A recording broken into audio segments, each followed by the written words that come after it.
El día que Sofía Loren entró en la prisión de Caserta, en mayo de 1982, el mundo entero contuvo el aliento ante una imagen que parecía extraída de una de sus películas neorrealistas, pero esta vez no había cámaras de cine, ni directores gritando acción. La mujer más deseada del planeta, el símbolo máximo de la dignidad italiana, cruzaba el umbral de una celda para cumplir 17 días de condena por evasión de impuestos, rodeada de reclusas que no podían creer que la reina de Nápoles compartiera su mismo destino. Sin embargo, lo que pocos sabían en aquel momento de humillación pública era que Sofía ya había sobrevivido a tormentos mucho más profundos, desde el hambre de la guerra hasta una persecución legal por bigamia que casi le cuesta su patria. En los próximos minutos descubrirás cómo la mujer que lo tenía todo tuvo que pagar el precio más alto por un amor prohibido y un pasado que nunca dejó de perseguirla, revelando un secreto que incluso sus fans más leales nunca llegaron a comprender del todo. Para entender cómo la majestuosa Sofía terminó tras las rejas, necesitamos volver a las calles llenas de polvo de Pozzuoli, donde la supervivencia no era una opción, sino una obligación diaria. Muchos recuerdan a Sofía como la personificación del glamour en los años 60, pero su origen fue una cicatriz que marcó toda su existencia. Nacida en una clínica para madres solteras en Roma en 1934, Sofía Villani Cicolone creció bajo la sombra de la ilegitimidad, un estigma devastador en la Italia católica de la época. Su padre, un hombre de noble linaje pero de escasa moral, se negó a casarse con su madre y solo le dio su apellido a regañadientes, dejándolas en la más absoluta miseria. Quizás tú también recuerdas o has oído hablar de esos años de posguerra, donde el pan era un lujo y el futuro una palabra vacía. En Pozzuoli, Sofía era conocida como Palillo por su extrema delgadez, una niña que se escondía en los túneles ferroviarios durante los bombardeos y que aprendió que el hambre tiene un sonido que nunca se olvida. Pero hubo un incidente en un concurso de belleza cuando apenas tenía 15 años que cambiaría todo. Un momento en el que su madre, decidida a que su hija no repitiera su historia de abandono, utilizó los restos de las cortinas de la sala para coserle un vestido. Esa determinación fue el motor de una transformación asombrosa.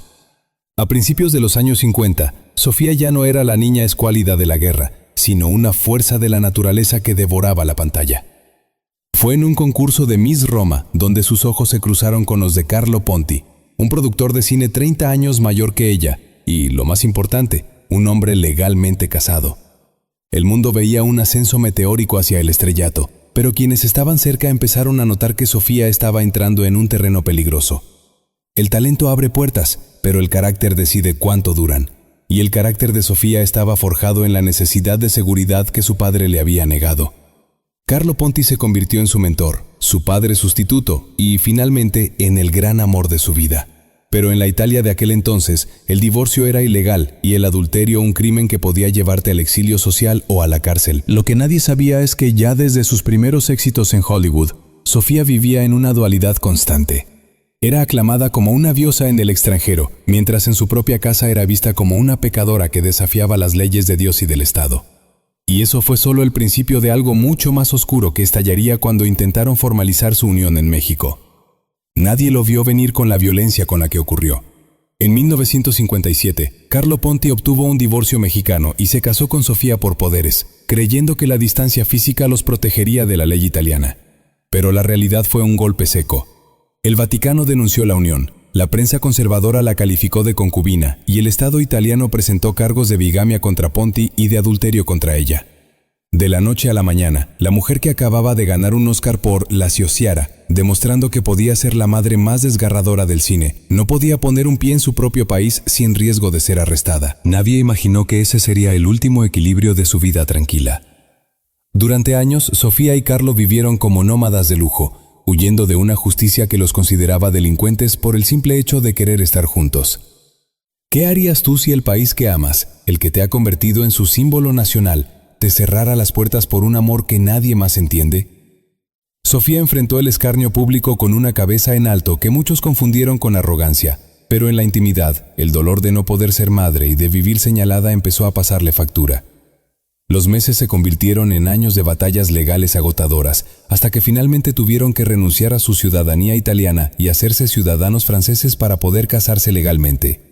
Pero la verdadera batalla apenas comenzaba, porque había algo que la hacienda italiana no estaba dispuesta a perdonar, y esa deuda no se pagaría con dinero, sino con libertad. A finales de los años 70, cuando Sofía ya era una leyenda viva, Un error administrativo en una declaración de impuestos de hacía más de una década volvió como un fantasma del pasado. A pesar de que sus abogados insistían en que ella no tenía responsabilidad directa en las finanzas manejadas por sus contadores, la justicia italiana decidió hacer de ella un ejemplo. En el exilio de su villa en Suiza, Sofía tuvo que tomar la decisión más difícil de su vida: permanecer prófuga para siempre o regresar a Italia y entregarse a la policía para limpiar su nombre de una vez por todas. Quizás tú también has enfrentado momentos en que todo parece perdido y la única salida es atravesar el fuego. Ella eligió el fuego. El regreso de Sofía a Italia en 1982 fue un circo mediático sin precedentes. Al aterrizar en Roma, fue escoltada por la policía como si fuera una peligrosa criminal, mientras miles de personas se agolpaban en las calles gritando su nombre, divididas entre la indignación y la devoción. Pasó 17 días en la prisión femenina de Caserta. Allí, en la penumbra de una celda que distaba mucho de los palacios de mármol donde solía vivir, la reina de Nápoles volvió a ser la niña de Pozzuoli. Se dice que dedicaba su tiempo a leer las miles de cartas de apoyo que recibía y a consolar a otras presas, recordándoles que ninguna pared es lo suficientemente alta para encerrar la dignidad de una mujer. Fue un periodo de silencio forzado que, paradójicamente, le devolvió el respeto de aquellos que antes la juzgaban por sus amores. Hay secretos tan pesados que destruyen incluso a quien los guarda, pero Sofía decidió llevar el suyo a plena luz del día. Pasaron los años y la justicia, con esa lentitud que a veces parece burla, terminó dándole la razón décadas después, reconociendo que la condena había sido un error. Pero el daño ya estaba hecho. La caída nunca es repentina, solo parece serlo para quienes no estaban mirando, y Sofía había estado cayendo y levantándose toda su vida. Hoy, tantos años después, su nombre sigue generando reacciones divididas, pero nadie puede negar que su historia es la historia de una resistencia feroz. Al final, lo que sobrevivió no fueron solo sus películas o sus premios, sino la imagen de una mujer que prefirió la cárcel antes que vivir bajo la sombra de la duda. Si tú viviste esa época, quizás recuerdas cómo te sentiste cuando supiste la verdad sobre su encarcelamiento. ¿Fue una villana o una víctima de un sistema que no soportaba su independencia? El éxito no cambia a las personas, solo revela quiénes siempre fueron, y Sofía Loren siempre fue una superviviente. Su legado no es solo el glamour, sino la lección de que incluso las reinas tienen que caminar por el barro para demostrar que su corona no es de papel. Al final, la pregunta que queda flotando en el aire de Pozzuoli es si el precio que pagó por su amor y su libertad fue justo, o si el mundo simplemente no estaba preparado para una mujer tan inmensa. Algunas caídas son tan profundas que incluso el eco tarda años en llegar al fondo. ¿Crees que la sociedad de hoy trataría a Sofía de la misma manera, o hemos aprendido finalmente a separar el talento de los errores del corazón?